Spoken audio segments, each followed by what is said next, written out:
if the opponent is defensive. They'll know if the opponent has a very hard knockout, if he's just a puncher, because there's a difference between a puncher and a fighter, but we're not going to get into that. That's just me and my boxing, my love for boxing that's coming out. But here it is, you all. The thing is, they're strategic about what type of battle they're about to get into. Now, the truth is, do we prepare daily for the battles that we're about to get into? Because sometimes we think the battle that we're getting into is one thing, but it also can be another. So you thinking the battle is that person in your home that's frustrating you and getting on your nerves, but it could be something else. You think it's that manager at your job that's worrying you, causing you to have frustration and putting you in a position or feeling like you're in a bind and you can't do your job in the way you want to. You know, the micromanagers that watch everything you do, that they're trying to tell you how to do the job, but they hired you to do the job and they don't trust you to perform it. This is another situation where you think you know who is in the battle, but you really don't. But this is why you have to be strategic. This is why you can't play boxing. This is why you can't play life. This is why you can't bring a gun or a knife to a spiritual fight. You have to be sure of what you're taking up on. You have to be sure what you're getting yourself into. And so here it is, Jehoshaphat is put in a position where there are people that are forming against him. And here it is, Isaiah 54, chapter 54, verse 17 says, "No weapon that is formed against thee shall prosper, and every tongue that shall rise against thee in judgment thou shalt condemn. This is the heritage of the servants of the Lord, and their righteousness is of me, said the Lord." Basically what was happening in Isaiah, there were some weapons being formed, but God gave them this confirmation. Even though the weapons are being formed, they will not prosper against you. Why? Because I'm the person that's in charge of the person that's making these weapons, that's creating these weapons. And how many of you all can attest tonight that you know what it's like to be put in a situation where you watch weapons form against you, but they did not prosper? Yeah, I wish I could tell you in the text that the weapon, they don't form, but the truth is they do. And you can't control how they form and what way they come, but what you can control is how you go into the battle. And tonight, that's what I want to encourage you all as we go through this Bible study, how to battle a spiritual warfare battle. Because a lot of us are thinking we fighting a mental battle. A lot of us thinking we're fighting a physical battle. But the truth is, most of the time, day to day, we're fighting a spiritual battle. There's some rulers of principality. There's some powers beyond what we can see in the face of the person that seems to be our adversary, the opposition that's in front of us. Here we are. We're put in a position where we have to battle it out. We have to fight some spiritual warfare battles. And therefore, we cannot bring a gun or a knife to a spiritual fight. But what do we bring to these fights? Well, the truth is, a weapon is anything designed to inflict harm.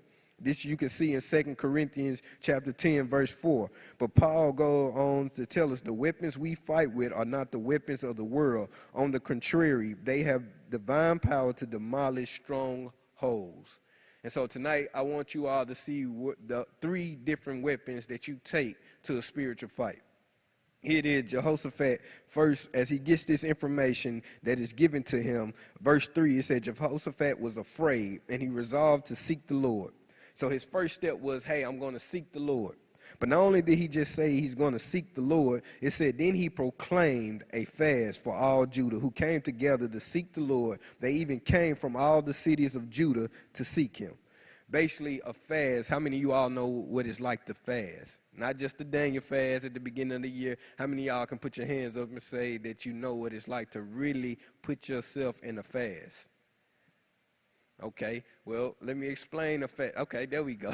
Let me explain a fast to you. It's a spiritual understanding of you giving up something, expecting God to take place or God taking control of whatever that situation is that you can't handle. You've already decided in your mind, I can't handle what's coming my way. So God, I'm going to give up something, expecting you to take it and put your hands on it and do what you're going to do with it, that you're going to handle this, that you're going to take care of this. Now, fasting was something that we grew up in my house doing. Like my mama is a real faster, like literally giving up the TV, giving up all kinds of foods, doing all that. And we literally had to be disciplined. And that's the thing why I bring up fasting, because it's discipline, because it's requiring you to trust that God, when I give up what I'm giving up, I trust that you're going to come in, step in, and take care of what's ahead of me.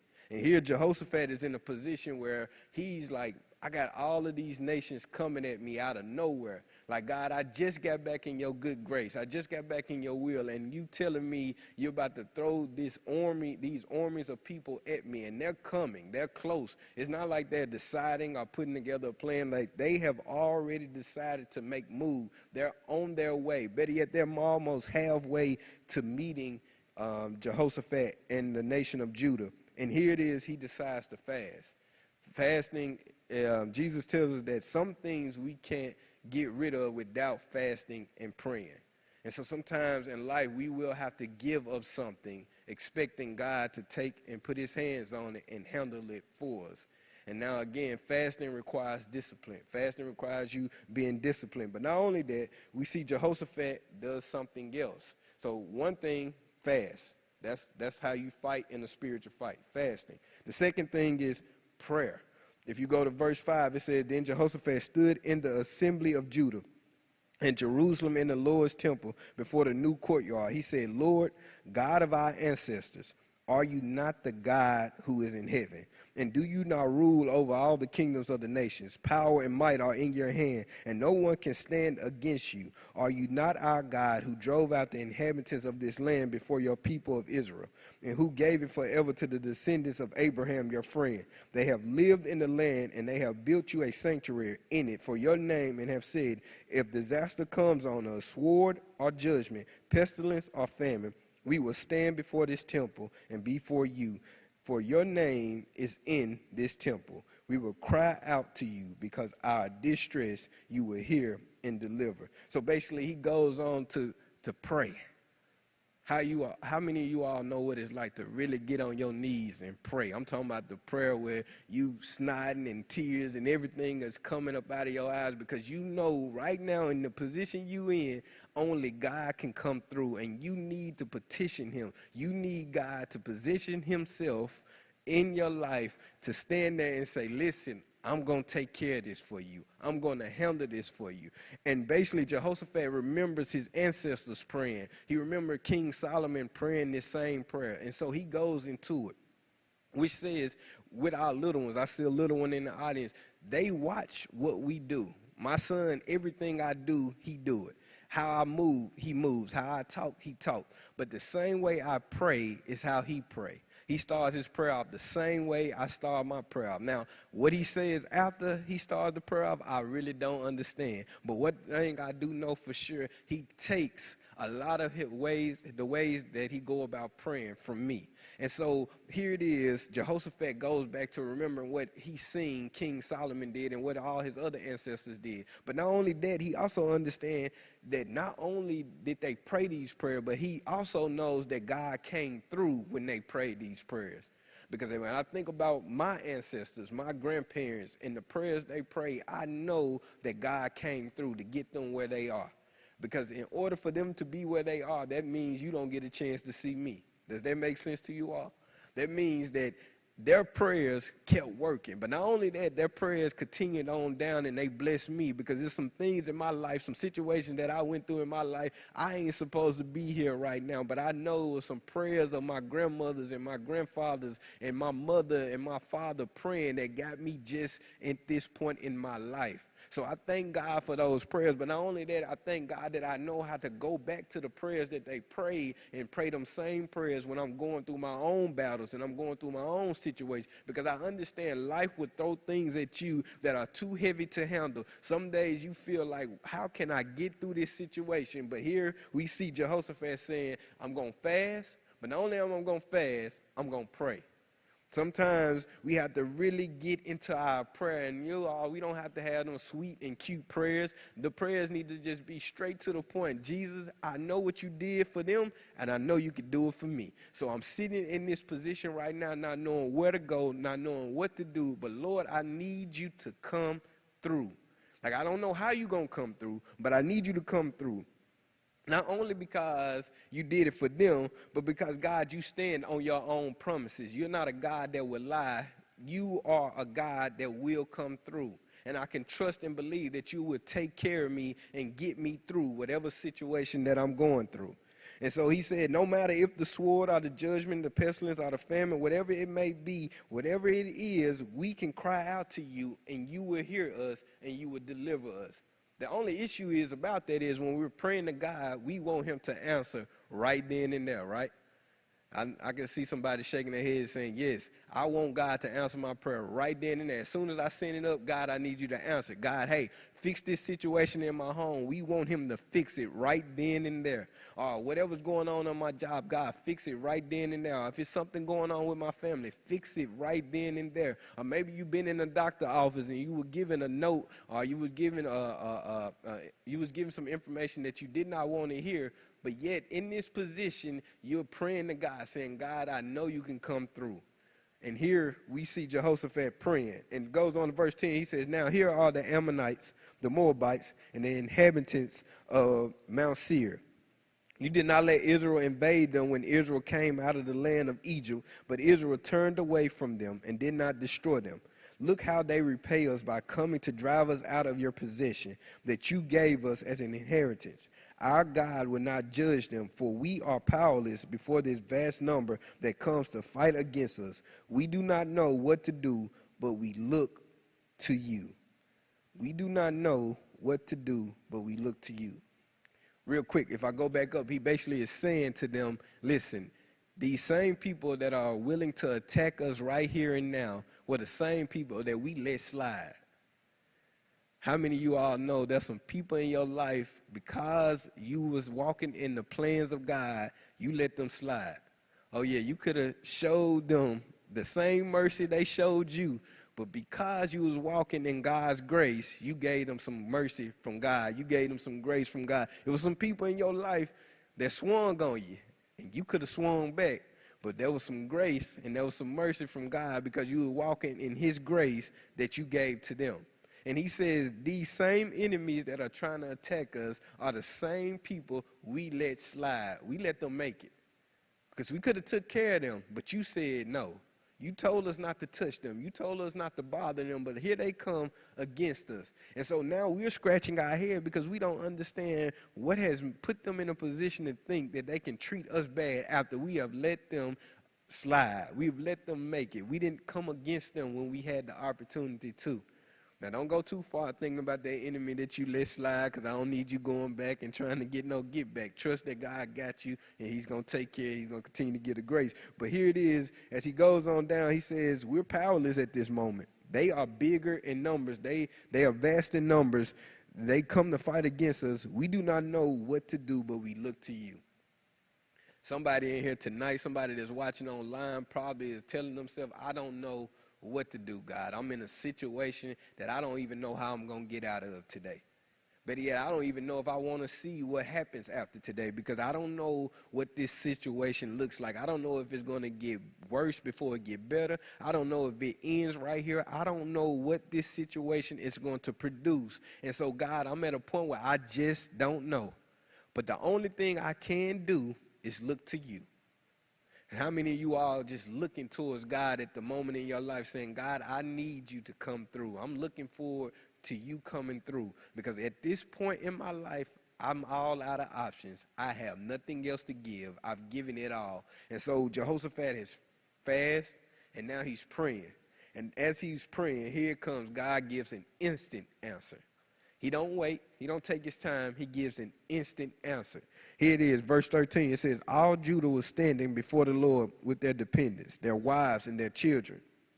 In the middle of the congregation, the Spirit of the Lord came on Jahaziel, and he said, listen carefully, all Judah and you inhabitants of Jerusalem and King Jehoshaphat. This is what the Lord says. Do not be afraid or discouraged because of this vast number, for the battle is not yours, but God's.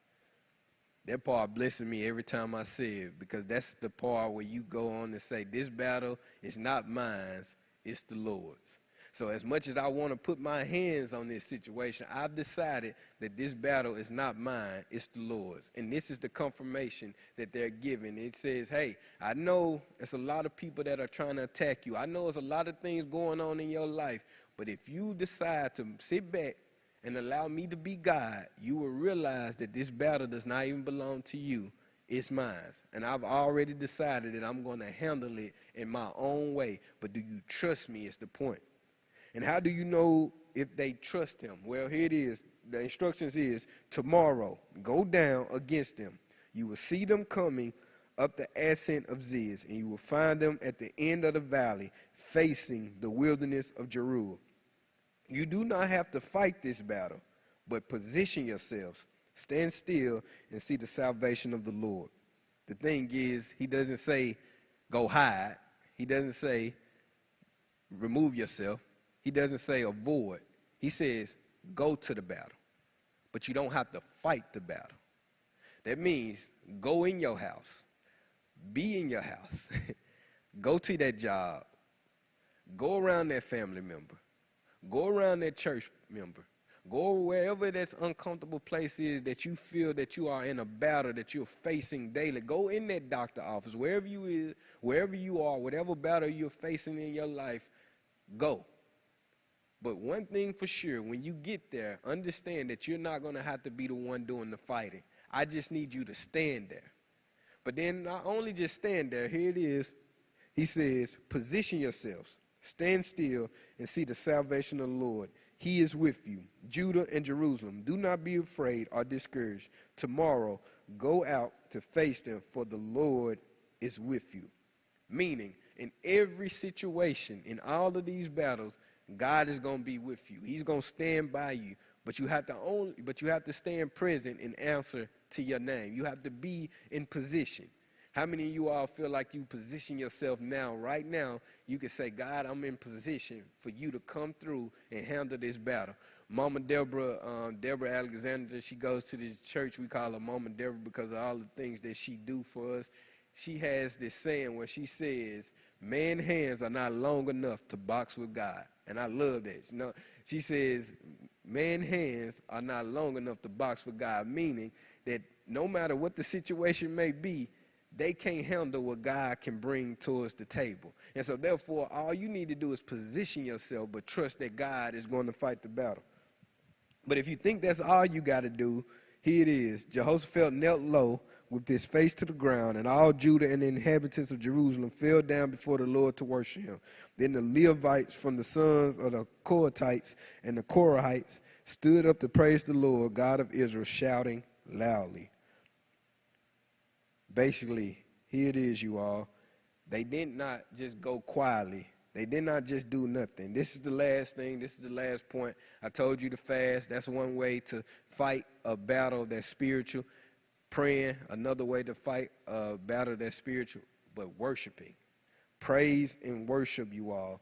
That is another way to fight a spiritual battle. And that's what they did. In the morning, they got up early and went out to the wilderness. And as they was about to go out, Jehoshaphat stood and said, hear me, Judah, you inhabitants of Jerusalem, believe in the Lord your God, and you will be established. Believe in the prophets, and you will succeed. Then he consulted with the people and appointed some to sing for the Lord and some to praise the splendor of his holiness. When they went out in front of the armed forces, they kept singing, give thanks to the Lord, for his faithful love endures forever. Basically, the point is, start singing a song thanking God in advance for what he's going to do. That means you can already say, God, thank you that you've already handled my situation. Even though I don't know or I haven't seen it happen in my physical eyes, spiritually, I trust that, God, you have already taken care of this situation. And so therefore I can stand present. Therefore I can position myself, trusting that, God, you are going to come through. The moment they began their shouts and praise, the Lord set an ambush against the Ammonites, the Moabites, and the inhabitants of Mount Seir, who came to fight against Judah, and they were defeated. In the end of the story, you all, through their praise, through their worship, because of their fasting, because of their praying, and because of their worship, they was able to defeat this vast army of people that were coming up against them. I don't know what your worship looks like. Everybody got a different kind of worship, but your worship is your weapon. Your prayer is your weapon. Your fasting is your weapon. And yes, I know those things don't seem like they're enough, but guess what? All you need is put those together, and you got enough to defeat three armies, a vast army of people. Whatever is coming your way, whatever is hitting, knocking against you, you have the power through fasting, through praying and worship. And I know it seems like easier said than done, but you have to trust and stand and believe in it. Me, myself, can say that because these last 2 weeks have been rough in a sense for me because there's been a lot of going on, just moving and moving and moving. But spiritually, I've had to continue to fast. Spiritually, I had to continue to pray. And spiritually, I had to continue to worship. Even this morning on my way to work, I found myself turning on my radio in my truck and deciding to play some worship music and just worship along with it. And tears started flowing from my eyes because I was thanking God in advance for the battle that he was going to win on his behalf, because he's already told me the battle is not yours, Floyd. I don't know who's online tonight. I don't know if it's you out here in the crowd tonight, but go ahead and start releasing it and saying the battle is not mine. The battle is not mine. But I don't know what your worship looked like. As I close, I don't know what your worship looked like. But maybe your worship looks like Dunn and McClurkin. Stand. Tell me, what do you do when you giving your all and it seems like you can't make it through? Well, you just stand when there's nothing left to do. You just stand, watch the Lord see you through. Yes, after you've done all you can, just stand. Is that your worship? Is that your weapon for tonight? That you're just going to stand regardless to what's happening in your situation, even though you can't see it changing? Are you just going to stand and trust that God is going to give you the power to see it through? Or better yet, are you Marvin Sapp? Is your worship Marvin Sapp, perfect peace? So why should I, when God has set me free, can you tell me why when Jesus died for you and me? Is it Marvin Sapp? Is it perfect peace and trusting that because Jesus died for you and me and our lives are eternal, that no matter what's happening to us on this physical life, this physical earth, we can trust that God has taken care of it for us? Or better yet, maybe your worship is Kevin Davidson, Secret Place, and you don't want nobody to know what you got going on in your life, but you just want to make sure you have a little talk with Jesus and conversation. Maybe yours is, what do you do when you're done all you can do? What do you say when you said all you can say? Where do you go? Who can you lean on? Where do you turn? I go to my secret place and I worship at his feet. Secret place where he meets my every need. Secret place where I worship at his feet. Secret place where he meets my every need. You've decided that you can go in a place that's quiet and discreet and trust that God hears your voice. Even when people think everything is going good in your life and you smiling, but you know you go back home and you get in that corner, you go in that bathroom, you go in that closet, you can just scream out loud and trust that God has your back. But maybe you don't have words in your worship. Maybe all your worship is just waving your hand and you feel like Lee Williams. If I can't say a word, I just wave my hands. Maybe that's you. Couldn't have done what you did when you went to the Calvary. You shed your blood, you shed it for me. That's why I'm standing here on your word. I know your word will forever stand. If I couldn't say a word, I'll just wave my hand. I don't know what your worship is. Do me a favor in the chat. If you are watching online, put your worship song in the chat, because maybe somebody needs to go listen to that song right now to get through the situation that they're going through. Maybe tonight, maybe you all can exchange what your worship song is to help each other out. But for me right now, I've been listening to Marvin Sapp, My Testimony. If you see some tears flowing from my eyes, you just know that's a sign that I'm still alive. Yes, God, I'm thankful that I made it, because I know and trust and believe that God is going to see me through whatever the situation is. So when you're fighting a spiritual fight, be strategic and know what you're coming up against, because yes, it may seem like it's a physical situation, but the truth is it's spiritual. And because it's spiritual, you got to fight with spiritual weapons, and those spiritual weapons is fasting, praying, and worshiping. And so I thank you all for tuning in tonight and coming and hanging out with us. Please let us see you all on Sunday or Saturday, 6 o'clock, Sunday, 8 o'clock, Sunday, 11 o'clock, whichever worship. Come hang out with us, come fellowship with us. We would love to see you there. But until then, make sure you stay in God's word and continue to keep up with the devotion. Have a good night and stay safe.